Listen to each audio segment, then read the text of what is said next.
Kemudian beliau membawakan hadis Abi Mas'ud radhiyallahu anhu qala lamma nazalat ayatus sadaqah kunna nuhamilu ala zuhurina. Tatkala turun ayat tentang perintah sedekah, maka kami nuhamilu ala zuhurina. Itu kami bekerja untuk bisa sedekah sampai kami angkat kayu, angkat barang supaya bisa dapat penghasilan supaya bisa bersedekah. Karena Allah perintahkan untuk sedekah. Faja'a rajulun fayatasaddaqu bi syai'in katsir. Maka datang seorang kemudian dia bersedekah dengan jumlah yang banyak. Faqalu mura'in. Maka akhirnya orang-orang munafik komentar, ini riya, orang riya. Makanya sedekahnya banyak. Waja'a rajulun fatasaddaqa bi sa'in. Ada seorang yang bersedekah kepada Nabi dengan membawa satu sa', yaitu cuma sedikit gandum, satu sa' yaitu sekitar 3 kilo gandum atau 2,5 kilo gandum, karena khilaf tentang sa' jumlah, dia mengatakan 2,4, ya sekurang lebih 3 kilo.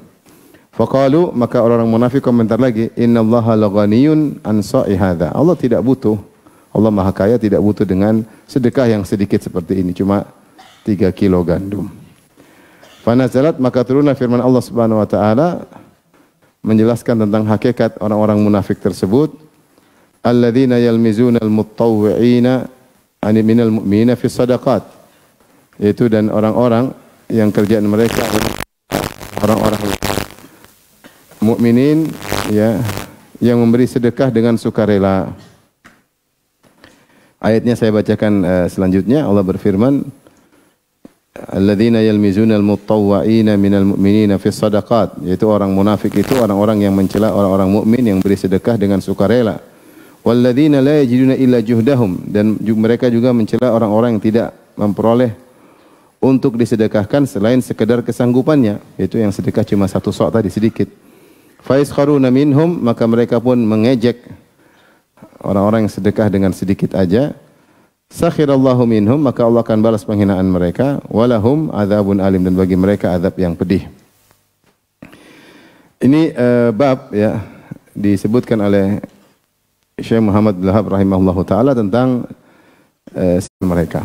Maka kalau di zaman dahulu, di zaman Nabi ketika masih hidup, di mana turun ayat-ayat Allah, di mana banyak mukjizat-mukjizat Nabi mereka lihat, di mana mereka lihat langsung akhlak Nabi sallallahu alaihi wasallam, di mana mereka menyaksikan kemenangan-kemenangan peperangan-peperangan Nabi sallallahu alaihi wasallam, itu pun masih ada orang munafik.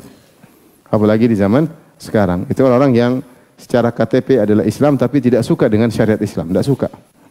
Tidak suka syariat Islam, tidak suka jayanya Islam, tidak suka kalau Islam tersebar, tidak suka kalau ada orang non Muslim masuk Islam, dia nggak suka, nggak suka.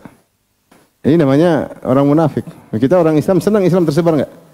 Senanglah. Mana kita nggak suka? Islam kebahagiaan. Kita ingin kebahagiaan bukan terbatas pada kita saja, tapi juga pada non Muslim. Rasulullah SAW dulu mengirim banyak orang untuk berdakwah agar bisa tersebar Islam.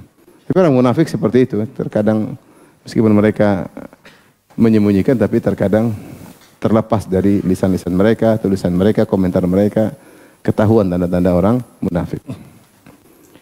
Jadi di antara sifat mereka adalah suka mengejek orang-orang yang melakukan ketaatan. Seperti ketika perang Tabuk, Rasulullah SAW menyuruh orang untuk bersedekah ya. Kenapa? Karena perang membutuhkan biaya yang besar, harta yang banyak ya.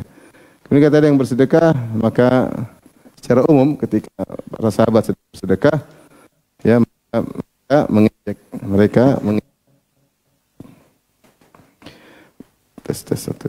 ketika para sahabat bersedekah, maka mereka mengejek para sahabat. Kalau yang dikeluarkan hartanya banyak ya, maka mereka bilang riya. Kalau sedikit, ngapain sedikit? Allah tidak butuh sedikit. Jadi keluarin banyak salah, keluarin sedikit juga salah. Supaya selamat dari orang munafik, enggak usah sedekah. Sama seperti mereka enggak sedekah. Wa yakbiduna aydiyahum. Mereka ikat tangan mereka, genggam tangan mereka, enggak mau keluar harta. Yang menakjubkan di awal hadis. Di sini Abu Mas'ud berkata, tatkala turun ayat sedekah, perintah sedekah, para sahabat semangat sampai kata mereka, kunna nuhamilu ala zuhurina. Kami sampai bekerja mikul untuk bisa punya penghasilan. mikul kayu kayak mikul barang kayak ya. Sehingga mereka tergerak hati mereka dan mereka ingin bersedekah sebisa mungkin. Namanya mikul, kerja mikul ya berapa sih penghasilannya? Tapi yang penting bisa bersedekah. Ya. Dan bagaimana semangat sahabat untuk bersedekah. Dan cerita tentang semangat mereka bersedekah sudah sangat banyak sekali. Ya. Sampai mereka sering mensedekahkan yang paling mereka cintai, harta yang mereka sukai. Ya. Seperti Abu Talha menginfakkan kebun yang paling dia cintai. Seperti Umar bin Khattab menginfakkan harta yang paling dia cintai, yaitu yang dia dapatkan dari perang Khaybar, dia itu yang infakkan. Khalid bin Walid mensedekahkan atau mewakafkan alat-alat perangnya. Mereka memilih apa yang mereka cintai untuk mereka sedekahkan. Sampai kalau mereka enggak punya uang, semangat kerja. Yang penting bisa bersedekah. Urusan besar kecil pahala urusan Allah Subhanahu wa taala. Yang penting usaha dulu. Yang namanya mikul barang ya sedikit ya, paling bisa kasih 1 sok, 2 sok, sedikit, enggak banyak. Tapi sebagian orang zaman sekarang duit terlalu banyak, kita ngomong sedekah dia senyum-senyum aja. Ya, insyaallah dimudahkan, insyaallah. Tapi enggak ada duit yang keluar.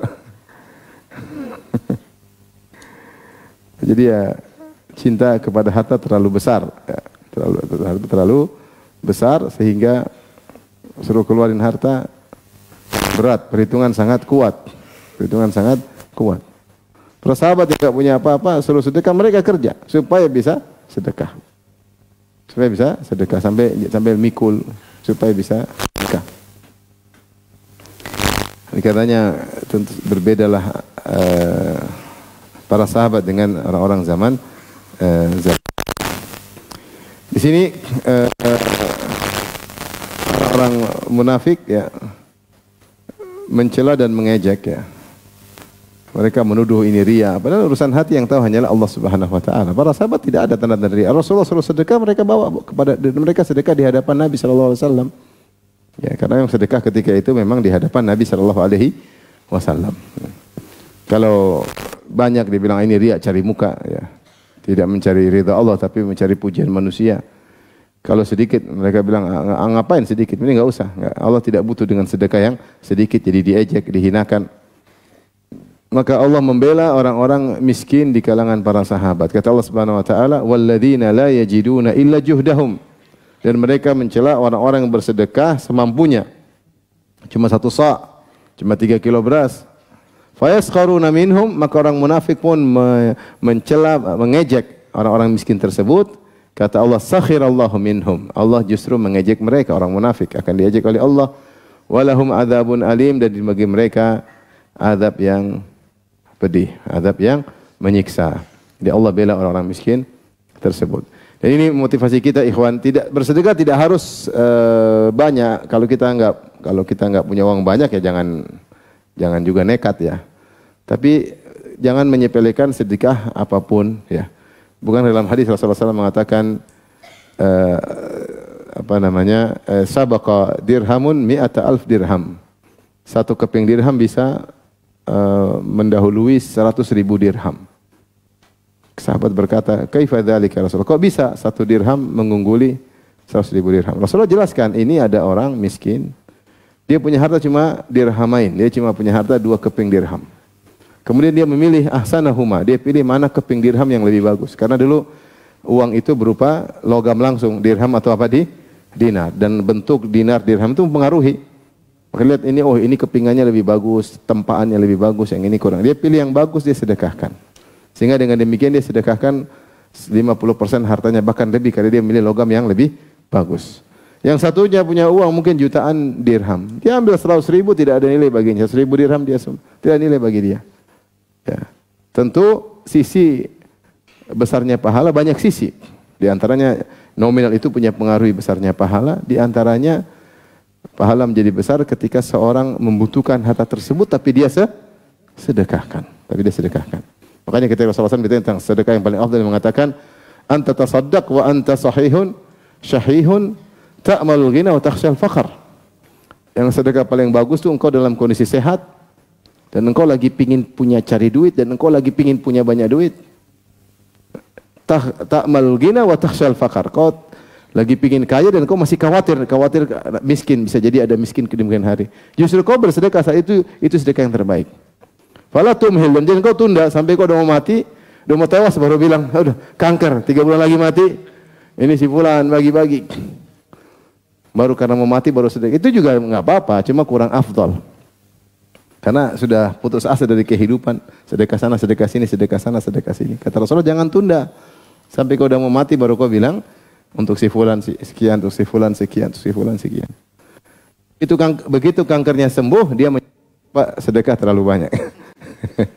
Jadi faktor menjadikan pahala sedekah banyak. Di antaranya tadi, 1 keping dirham bisa mengalahkan 100.000 dirham. Maksud saya, ikhwan, kita sedekah tidak harus tunggu uang banyak.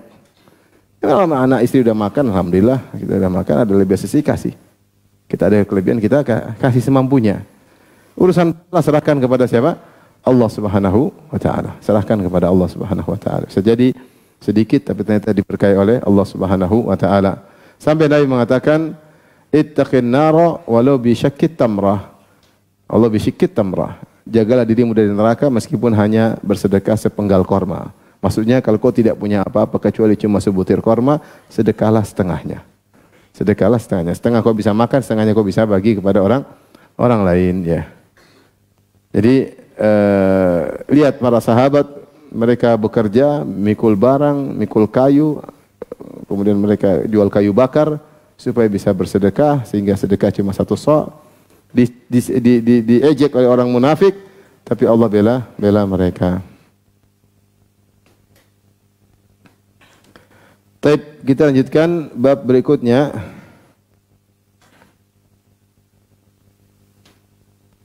Jadi surat Taubah tadi disebut dengan surat Al-Fatihah. Al-Fatihah itu tafdhah, yang bongkar aib orang-orang munafik, yang mereka sembunyikan, Allah bongkar aib-aib mereka.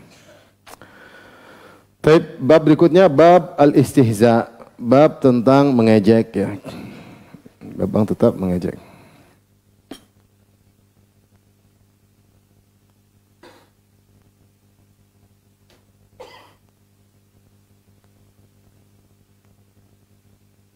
Allah berfirman tentang ayat-ayat yang menceritakan sifat-sifat orang kafir mengejek orang-orang beriman. Di antaranya dalam surat Al-Mutaffifin kata Allah Subhanahu wa taala, wa qauluhu ta'ala, kata Syekh Muhammad Wahab, dan firman Allah, innal ladzina ajramu kanu minal ladzina amanu yadhakun. Sungguhnya orang-orang ajramu, yaitu para pendosa, orang kafir, ya. Kanu minal ladzina amanu yadhakun, mereka mentertawakan orang-orang yang beriman. Wa idza marru bihim yataghamazun. Apabila orang beriman lewat depan mereka, mereka lagi nongkrong, ada orang iman beriman lewat, yataghamazun, itu mereka saling mengedipkan mata, saling mengisyaratkan, lirikan mata, ngejek, tuh lihat tuh. Jadi mereka ngejek. Kemudian kita lanjutkan ayatnya, Allah berfirman, wa idzan qalabu ila ahlihim qalabu fakihin. Dan apabila mereka sudah pulang ke rumah, yang tukang ngejek tadi, mereka pulang ke rumah, in qalabu ila ahli, mereka pulang ketemu dengan keluarga mereka, in qalabu fakihin, maka mereka kembali dengan gembira. Ya, mereka senang bisa ngejek mereka, mereka ceritain ke istri-istri mereka. Wa idza ra'ahum qalu inna haula ila dhallun. Dan apabila mereka melihat orang beriman, mereka berkata, sungguhnya orang beriman ini orang-orang yang sesat. Dan seterusnya. Jadi mereka mengejek orang-orang beriman. Ini sikap orang-orang kafir. Kemudian ayat berikutnya, Allah berfirman, wa qauluhu, dan firman Allah, fattakhadhtumuhum sikhriyan hatta ansaukum dzikri wa kuntum minhum tadhakun. Dan kalian menjadikan orang beriman sikhriyan, yaitu bahan ejekan. Hatta ansaukum dzikri, sampai kalian saking sibuk ngejek orang-orang beriman, membuat kalian lupa akan peringatanku, lupa akan azabku. Wa kuntum minhum tadhakun, dan kalian tertawain mereka ketika di dunia. Kemudian juga firman Allah, tadi surat Al-Mu'minun surat 10. Kemudian yang terakhir surat Al-Hujurat ayat 11, kata Allah, ya ayyuhalladzina amanu la yaskhar qaumun min qaumin asa an yakunu khairan minhum. Wahai orang beriman, janganlah sebagian kaum mengejek sebagian kaum yang lain, bisa jadi yang diejek lebih baik daripada yang mengejek. Wala nisa'un min nisa'in asa an yakunna khairan minhunna.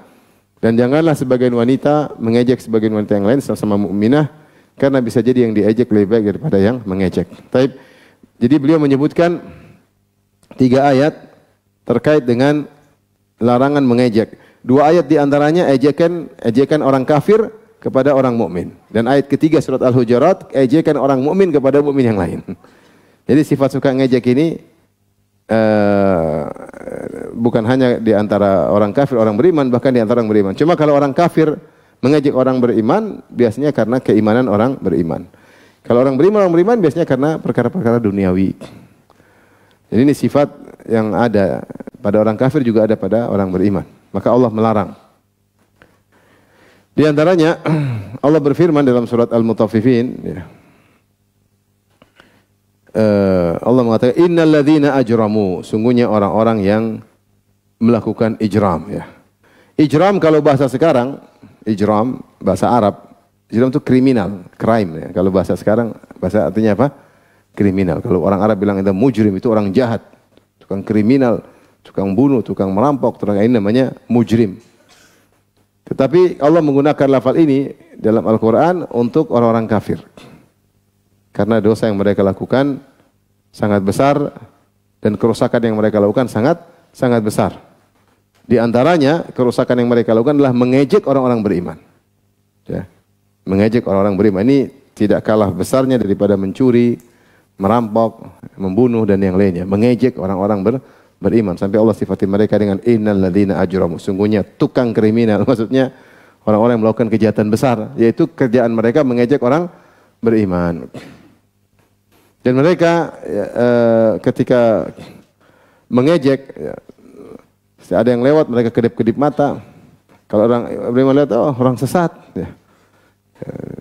Oleh karenanya sering yang dilihat adalah banyak orang Islam yang miskin, yang susah. Ya, lihat orang sesat, orang tersesat. Lihat kehidupan mereka. Jadi yang jadi patokan biasanya orang kafir lihat adalah kehidupan dunia. Kita tahu banyak di antara orang beriman yang mungkin hidupnya susah. Ya, hidupnya susah sehingga dihina, direndahkan, diejek. Mereka menjadikan bahwasanya dunia sebagai tolak ukur kebenaran. Kalau sukses berarti benar, kalau enggak sukses berarti enggak benar. Sehingga orang-orang beriman dijadikan bahan ejekan. Bahkan saking gembiranya mereka mengejek, pulang ke rumah masih ngobrol sama istri. Tadi tuh ada yang lewat tuh gini. Terus lanjut ngobrol. Mengejek orang-orang beriman. Ya. Kata Allah Subhanahu wa taala, ya, wa idzan qalabu ila ahli munqalabu fakihin. Kata Allah, "Wa ma ursilu alaihim hafizin." Padahal orang-orang berdosa itu tidak dikirim untuk menjadi penjaga orang beriman. Allah tidak ngutusin orang-orang kafir, para pendosa tersebut untuk ngejek-ngejek orang beriman, ya. Kalau mereka salah benar sudah ada malaikat yang Allah utus, bukan tugas kalian, ya. Kata Allah, "Fal yawmal ladzina amanu minal kuffari yadhakun 'alal araiki yanzurun." Allah sebutkan nanti hari kiamat, al jazaa' min jinsil amal, balasan sesuai dengan perbuatan. Orang-orang beriman yang diejek-ejek nanti pada hari kiamat, maka mereka di surga, 'alal araiki yanzurun, kemudian mereka berada di atas dipan-dipan, di atas arika. Arika itu dipan-dipan yang sudah dihiasi. Indah, ada kelambunya, ada bantal-bantalnya, ya. Bukan seperti kasur di rumah, enggak, ya. Jadi mereka duduk santai sambil melihat, ya, melihat, ya, banyak kenikmatan, dan diantaranya mereka melihat orang-orang kafir yang dulu tertawain mereka, sekarang mereka ganti tertawain mereka. Minal kuffari yadhakun, mereka tertawakan orang-orang kafir. Jadi itulah balasan kepada orang tukang menghina pada hari kiamat kelak. Tapi ayat yang berikutnya Allah berfirman dalam surat Al-Mu'minun, setelah Allah muji tentang orang beriman, kata Allah, fattakhadtumuhum sihriyan hatta ansawukum zikri.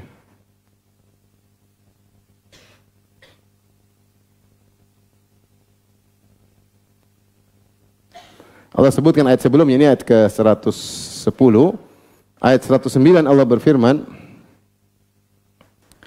innahu kana fariqum min ibadi yaqulun, sungguhnya ada segolongan dari hamba-hambaku yang berdoa di dunia, Rabbana amanna faghfir lana, ya Rabb kami telah beriman maka ampunilah dosa-dosa kami, warhamna, dan rahmatilah kami, wa anta khairur rahimin, dan engkau adalah sebaik-baik penyayang. Ini di antara ciri spesifik orang beriman suka berdoa dengan doa ini. Rabbana ighfir lana warhamna wa anta khairur rahimin. Jadi perbanyaklah sering kita berdoa ya irhamna atau irhamni, Allahumma arhamni waghfirli, sering gabungkanlah Allahumma arhamni wa anta arhamur rahimin waghfirli wa anta khairul ghafirin.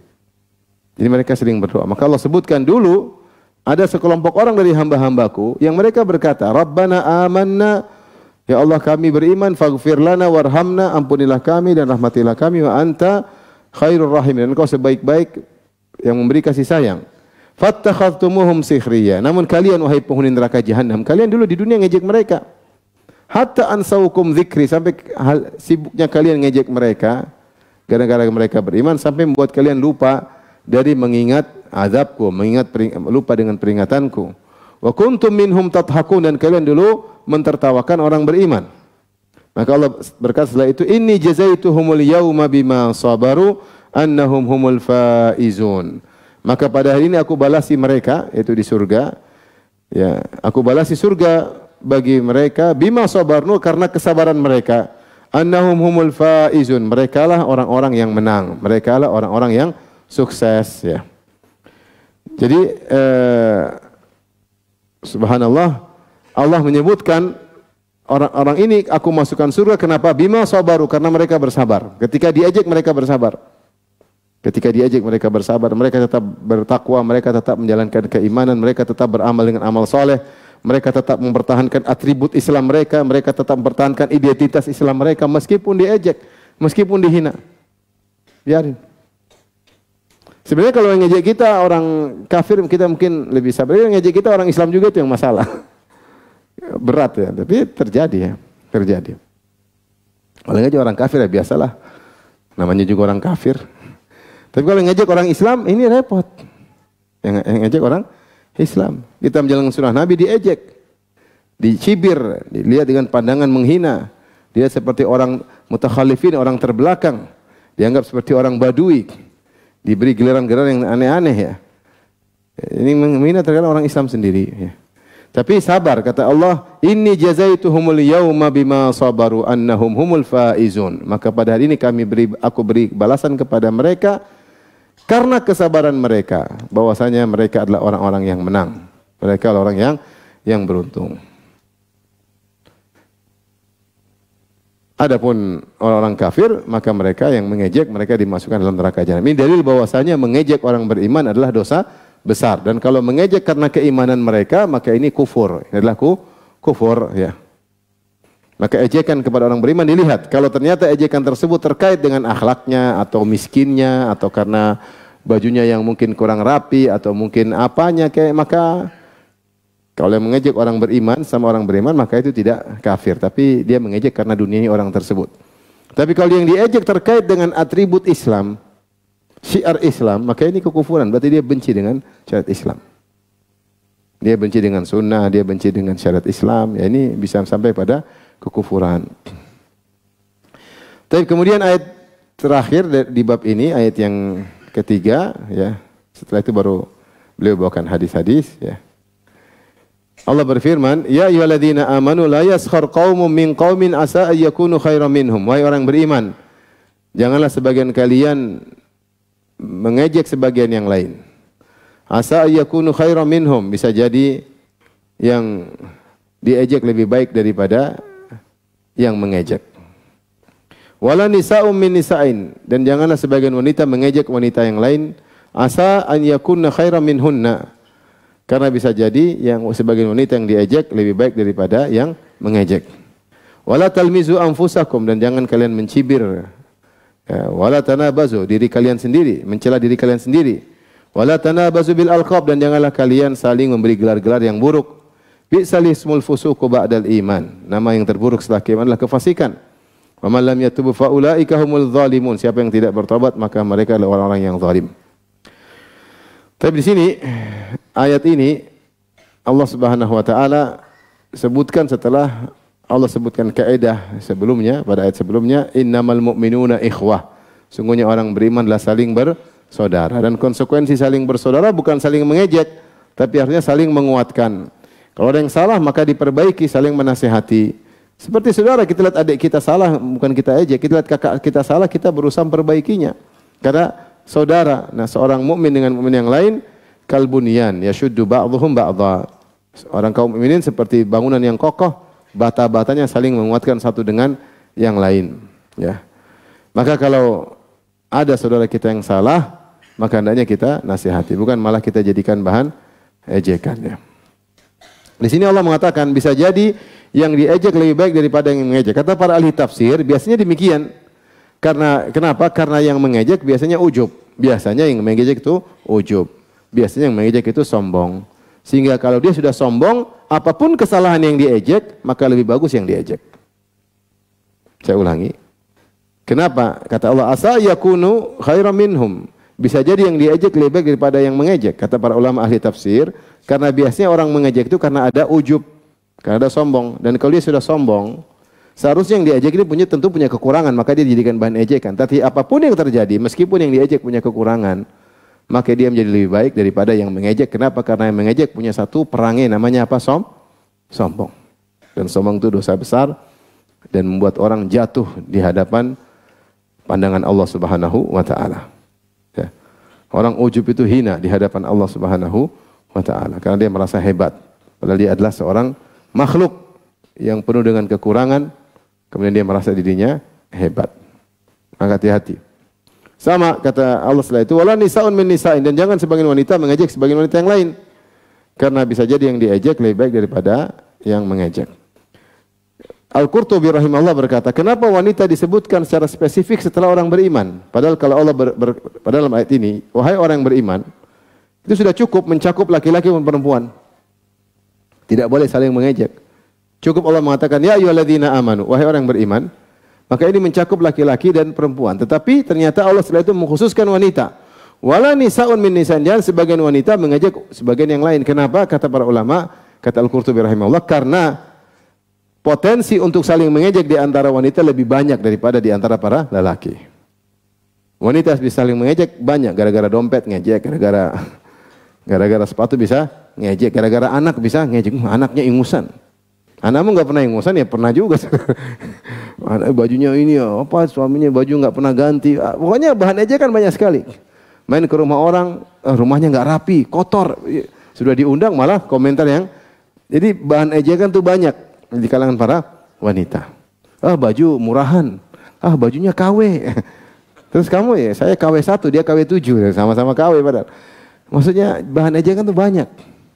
Saya kira suaminya ganteng, padahal hitam jelek. Jadi mau diejek tuh banyak.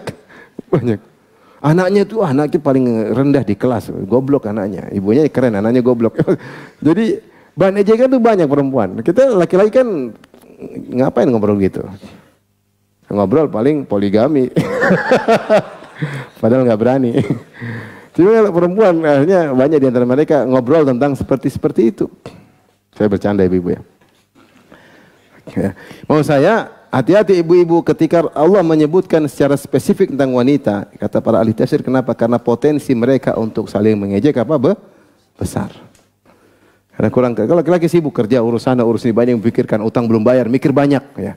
Listrik sebentar lagi harus bayar, SPP anak-anak harus bayar, bentar lagi harus kasih uang istri buat ke salon, pikiran banyak di kepala. Jadi nggak sempat ngejek-ngejek, kalian nggak sempat. Dan hal itu bukan menjadi bahan pembicaraannya. Tapi kalau wanita terkadang sensitif ke arah situ, sehingga Allah khususkan penyebutan mereka, ya, karena potensi mereka saling mengejek lebih besar. Ingat, bisa jadi yang diejek lebih baik daripada yang mengejek. Ada seorang wanita pakai baju branded, tas branded, kacamata branded, make up branded, pedikur minikur branded, skincare branded. Lihat ada akhwat yang mungkin nggak rapi, baju jelek, kemudian diejek, subhanallah. Apa itu? Kayak gitu. Subhanallah, yang diejek bisa jadi lebih baik daripada yang mengejek.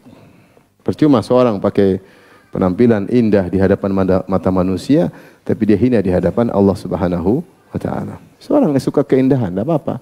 Tapi bukan untuk bahan ejekan orang lain. Suka keindahan boleh, yang sepenting tidak israf, tidak berlebihan. Kemudian tadi janganlah kalian saling mengejek di antara kalian, jangan saling merendahkan di antara kalian, ya, mencibir di antara kalian. Sampai Allah mengatakan wala talmizu anfusakum, ya. Dalam ayat ini, ya.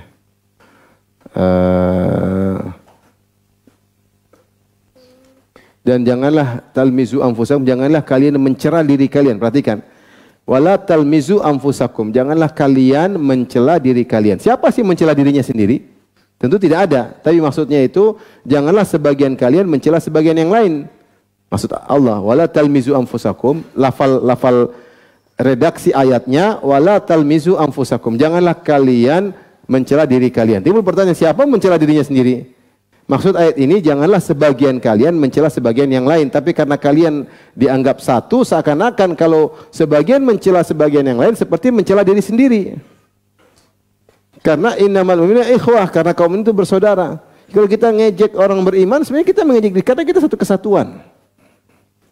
Jadi Allah sampai larang jangan mencela orang lain, karena itu seperti mencela dirimu sendiri. Ini seperti firman Allah, wala taqtulu anfusakum. Innallaha kana bikum rahimah. Janganlah kalian bunuh diri kalian. Maksudnya di antara tafsiran benar-benar bunuh diri, di antara tafsiran jangan bunuh sebagian yang kalian yang lain. Karena membunuh sebagian kalian seperti membunuh diri kalian sendiri. Wala tanabazu bil alqab, dan janganlah kalian memanggil dengan gelar-gelar yang buruk. Bi'sal ismul fusuqu ba'dal iman. Seburuk-buruk panggilan ialah panggilan yang buruk sesudah keimanan, kefasikan. Beri gelar-gelar yang menjatuhkan, meremehkan, merendahkan, tidak usahlah. Kalau ada orang beriman kita nasihati, kalau salah kita nasihati. Taib, kemudian Al-Imam Muhammad Wahab rahimahullah membawakan hadis, beliau berkata Anil Hasan qala Rasulullah sallallahu alaihi wasallam, dari Hasan Al-Basri bahwasanya Rasulullah SAW bersabda. Ini hadis mursal karena Al-Hasan tabi'in. Al-Hasan adalah tabi'in dan tabi'in tidak mendapati Nabi. Dia berkata qala Rasulullah bersabda, padahal yang ketemu langsung Nabi siapa namanya? Sahabat. Kalau tabi'in ketemu langsung dengan apa? Sahabat. Seandainya Hasan berkata qala Abu Hurairah berkata, oke, namanya benar, nyambung karena tabi'in ketemu dengan sahabat. Tapi dia mengatakan dalam hadis ini qala Rasulullah SAW bersabda. Berarti seorang tabi'in menukil dari Nabi, ini ada yang putus. Sanadnya ada yang putus. Seorang tabi'in meriwayatkan hadis langsung dari Nabi, namanya hadis mursal. Hadis mursal, dan ini hadisnya dhaif. Hadisnya dhaif secara sanad. Tetapi Syekh membawakan hadis ini meskipun secara sanad dia dhaif, tapi menguatkan makna yang telah kita sebutkan bahwasanya mengejek orang beriman adalah dosa besar. Rasulullah SAW bersabda, innal mustahzi'ina bin nasi yuftahu li ahadin fil akhirati babun minal jannah fayuqalu lahu halumma. Sungguhnya para pengejek orang lain, orang suka mengejek orang lain, umum, ngejek-ngejek orang. Maka pada hari kiamat kala dia di neraka jahanam, kemudian dibukakanlah pintu surga. Maka dikatakan, ayo ke sini. Fayaji'u bikarbihi wa ghammihi. Maka dengan kesulitan, kepahian yang sedang dia alami karena sedang disiksa, maka dia semangat menuju pintu surga. Fa idza ja'ahu ughliqa dunahu. Ketika sudah sampai di pintu surga, ditutup lagi, masukkan lagi ke neraka. Tsumma yuftahu lahu babun akhar. Maka dibuka lagi pintu surga yang lain. Fayuqalu lahu halumma. Ayo ke sini. Maka dia semangat. Fayaji'u bikarbihi wa ghammihi fa idza ja'ahu ughliqa dunahu. Maka dia pun datang dengan semangat, dengan penderitaan yang dirasakan. Ketika sudah sampai depan pintu, ditutup lagi. Fama yazalu kadzalik, dan terus menerus. Tapi dia siapa tahu kali ini kebuka beneran, siapa tahu kali ini kebuka kebenaran, siapa tahu ternyata gagal terus. Diejek karena mereka suka ngejek orang. Al jazaa' min jinsil amal, balasan perbuatan. Hatta in ahadahum bab min abwabil jannah fayuqalu halumma. Sampai ada di antara salah seorang dari mereka, para tukang ngejek ini, dibukakan pintu surga. Kemudian dikatakan kepadanya, ayo kemari, ayo masuk. Fama ya'tihi minal ya'as. Dia sudah enggak mau datang lagi. Dia putus asa. Dia tahu dia sedang diejek. Sudah dekat, sudah mau masuk, ditutup. Sudah masuk. Ini balasan bagi orang yang suka mengejek. Tapi hadisnya saya katakan tadi, hadisnya dhaif. Hadis berikutnya, wali bin Abi Hatim wa ghairihi an Ibni Amr radhiyallahu anhuma marfu'an. Dan Ibnu Abi Hatim dan yang lainnya meriwayatkan dari Abdullah bin Amr ibn al-As radhiyallahu anhuma secara marfu'. Man mata hammazan lammazan mulaqqiban lin-nasi kana alamatuhu an yasimahu Allahu 'alal khurtum min kilas syidqain. Siapa yang meninggal dalam kondisi suka mengejek dan mencela, mencibir, menyinyir, ya, sukanya mencela. Hammas lammas ini mencela, ya, mengejek. Ada yang mengatakan dengan perkataan, ada yang mengatakan dengan isyarat, dengan gerakan tubuh. Ya. Mulaqqiban linnas, suka memberi gelar kepada manusia dalam rangka mencela, mengejek. Maka tandanya ketika dibangkit pada hari kiamat kelak, an yasimahullahu alal khurtum, maka Allah akan berikan tanda, semacam wasam itu berikan tanda di hidungnya, min kilas syidqain, dari dua arah kanan kiri, yaitu ada tanda di sini, ada tanda di sini. Allah kasih tanda. Oh, ini tukang ngejek manusia dan dipermalukan pada hari kiamat kelak. Yaitu jika dia meninggal dalam kondisi tidak bertobat kepada Allah Subhanahu wa taala. Makanya dikatakan di sini man mata hammazan lammazan. Siapa yang meninggal dalam kondisi masih suka menjadi pengejek, pengumpat, mencela, pemberi gelar kepada orang-orang, maka ketika di hari kiamat kelak akan dibangkitkan dengan ada tanda seperti itu. Adapun kalau dia sudah bertobat, maka tidak akan dipermalukan pada hari kiamat kelak. Tapi kita lanjutkan bab berikutnya, babu tarwi'il muslim. Bab menakut-nakuti muslim yang lain. Di antara dosa besar nakut-nakuti orang. Ini penting. Dulu apa sih? Perang ya apa? Perang apa perang? Perang ya, nakut-nakut orang. Ya, nakut-nakut orang. Kabur orang ya. Lempar, kabur, kira bom, ternyata bukan. Orang takut. Lagi jalan. Dan itu jadi tontonan menarik karena lucu. Tapi yang diganggu kan takut ya. Tahu-tahu lagi jalan langsung dipukul, dibingung cari kemana. Masya Allah, banyak sekali sekarang konten-konten seperti itu yang menyenangkan tapi menyakiti hati orang. Biasanya non-muslim, orang Islam juga banyak melakukannya. Dulu ada namanya April Mop, ya. Atau sekarang masih ada nggak? Sudah nggak, sudah hilang. Karena dulu orang begitu di bulan April. Sekarang di bulan manapun orang bikin. Jadi sudah tidak, dulu khusus bulan April Mop, biasanya ada yang bikin kayak gitu tuh. Ternyata bohong, nakut-nakutin udah meninggal, ternyata tidak meninggal, ditakut-takutin. Karena memang itu bulan bohong-bohongan ya. Namanya April Mop. Dulu saya waktu masih sekolah SMA ada gitu, nggak tahu sekarang masih ada atau enggak ya. Kayaknya prank kapan-kapan aja, nggak mesti bulan April. Baik. An Abdurrahman bin Abi Layla qala haddatsana ashabu Rasulillah sallallahu alaihi wasallam annahum kanu yasiruna ma'an Nabi sallallahu alaihi wasallam. Para sahabat Rasulullah menceritakan bahwasanya dahulu mereka bersafar atau berjalan bersama Nabi sallallahu alaihi wasallam dalam satu perjalanan. Fanama rajulun minhum, maka ada di antara yang salah satu mereka yang tidur. Fantalaqa ba'dhum ila hablin ma'ahu fa akhadahu fa fazi'. Maka ada salah seorang dari mereka ambil tali, orang lagi tidur, dia lagi pegang tali atau apa, kemudian ditarik. Dia kaget. Jadi ada dua kemungkinan, yaitu dia lagi tidur langsung ditarik, jadi kaget kayaknya ada perang atau ada hewan atau ada bahaya sehingga dia terbangun, ternyata cuma main-main. Atau dia memegang suatu tali, kemudian dia perlukan tali tersebut, diambil ketika sedang tidur, ketika dia bangun, mana talinya? Jadi takut, mana tali? Dia takut. Ada dua tafsiran tentang hadis ini. Di kalangan para ulama ya. Intinya dia akan nakut-nakuti.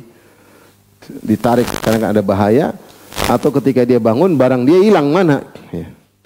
Faqala Rasulullah SAW tegur, la yahillu li muslimin an yurafi'a akha. Halal bagi seorang muslim nakut-nakuti apa? Saudaranya. Ini enggak boleh. Temannya lagi di pinggir kolam renang didorong, ditarik lagi. Waduh, ngeri. Ngeri ya. Bahaya. Itu ketawa ketiwi senang tapi enggak boleh seperti itu ya.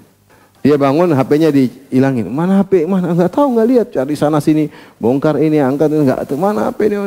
Padahal disembunyiin. Ini kan buat hati orang apa? Takut. Yang lain ketawa-ketawa aja. Karena itu menyenangkan memang. Bahagia di atas penderitaan orang lain. Nanti yang digitu waktu dia balas lagi. Dia balas lagi. Ini enggak boleh. Bercanda juga enggak boleh.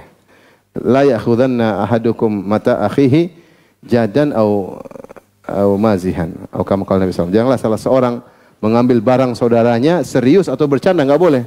Karena dia ketika barangnya hilang dia bingung, mana ini, biar ini. Lagi perlu diketawain. Seorang mukmin hendaknya memberikan ketenangan kepada saudaranya. Maka di antara syiar orang Islam, Assalamualaikum warahmatullahi wabarakatuh. Selamat bagi kalian, di antaranya kalian selamat dari gangguanku. Selamat dari gangguanku. Maksudnya Assalamualaikum, selamat kalian. Salam. Kemudian kata Rasulullah SAW, Al-mu'min man salima nas min lisani wa, itu orang muslim yang sungguhnya adalah orang-orang yang selamat, orang-orang selamat dari gangguan lisannya maupun tangannya. Itu diganggu orang lain. Man salimal muslimuna min lisanihi wa yadihi.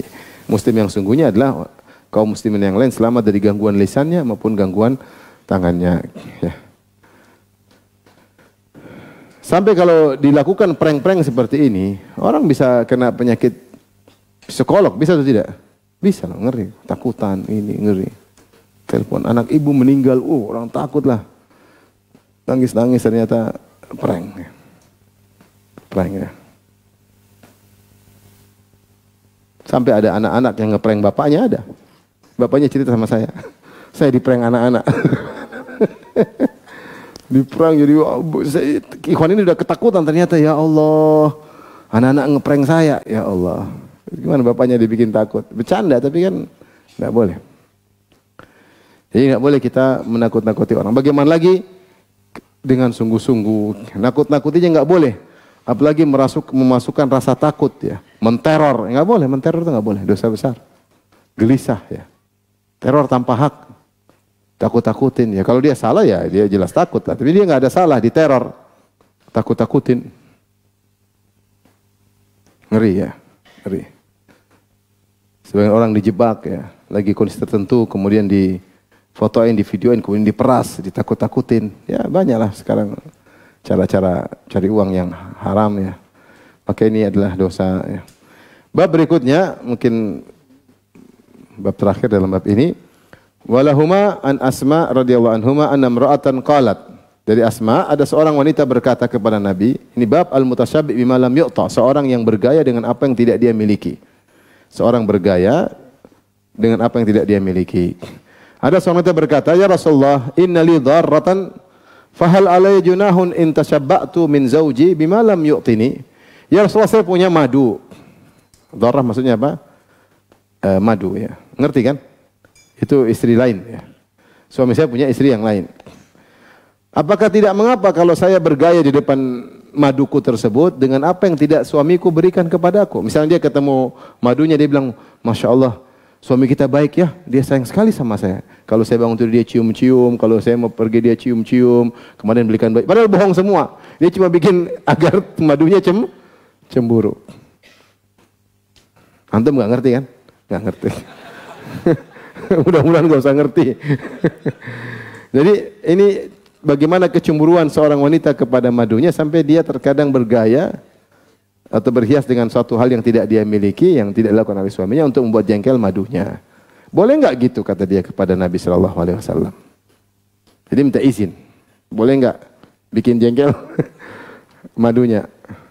Maka Rasulullah mengatakan, al-mutasyabbi' bima lam yu'ta kalabisi thawbai zur.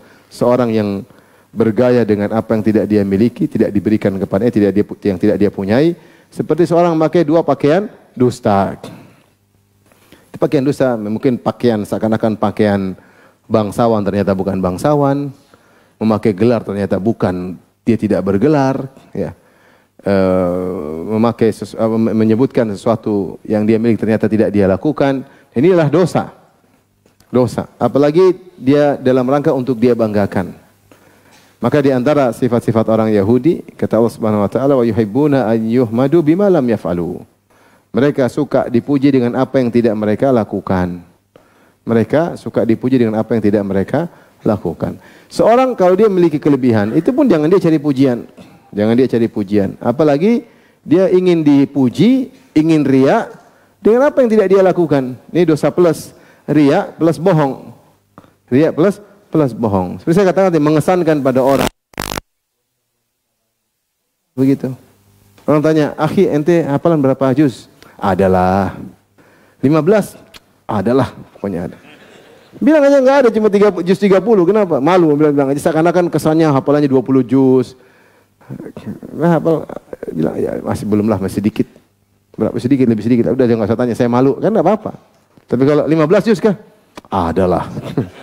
Saya takut riak. Jadi orang yang dengan itu kesannya seakan-akan Masya Allah. Dulu ada orang yang pernah bergaya, punya hafalan begini dengan model. Saya datangi orang tersebut. Saya bilang, memang kau hafal begini semuanya seperti ini. Diam dia. Dia tahu karena dia bilang, iya saya akan tes. Diam dia nggak bisa jawab. Jangan mengesankan kepada orang bahwasanya hafalanmu luar biasa. Padahal memang kau sudah persiapan sebelum tampil. Tidak usahlah. Lihat Syekh Abdul Muhsin Al-Abbad, hafizahullah ta'ala.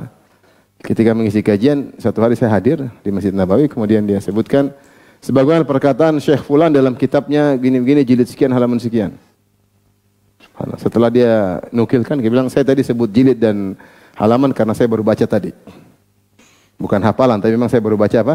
Tadi, sehingga saya masih bisa sebutkan jilid dan halaman. Sehingga tidak terkesan bahwasanya Syekh kalau baca buku hafal sekalian jilid dan halaman. Ini enggak perlu. Hafal itu buat apa? Enggak perlu. Hanya menghabiskan space di otak aja. Hafal yang tidak perlu. Dan itu bukan kebiasaan para ulama seperti itu. Sehingga ketika dia menyebutkan itu, dia ingin menepis jangan sampai disalahpahami. Sebab dalam hadis yang masyhur ketika ditanya, Said bin Jubair mengatakan, ayyukum ra'al kawkabal alladhi qaddal bariha. Siapa di antara kalian yang semalam melihat bintang jatuh? Maka temannya berkata, ana, saya tadi malam melihat bintang jatuh. Walakinni lam akun fi sholatin. Tapi saya lihat bintang jatuh bukan karena saya sedang sholat malam. Walakinni ludiktu, tapi saya sedang disengat dengan binatang berbisa sehingga saya tidak bisa tidur. Akhirnya saya sempat lihat bintang jatuh. Karena kalau dia bilang, iya tadi malam saya lihat bintang jatuh, para pendengar, ini zaman salaf. Kalau orang begadang malam biasanya sholat malam. Karena nggak ada kegiatan, begadang malam buat apa? Hiburan nggak ada, pasti sedang sholat malam. Supaya tidak disangka dia sedang sholat malam, dia bilang, saya lihat bintang jatuh bukan karena sedang sholat malam.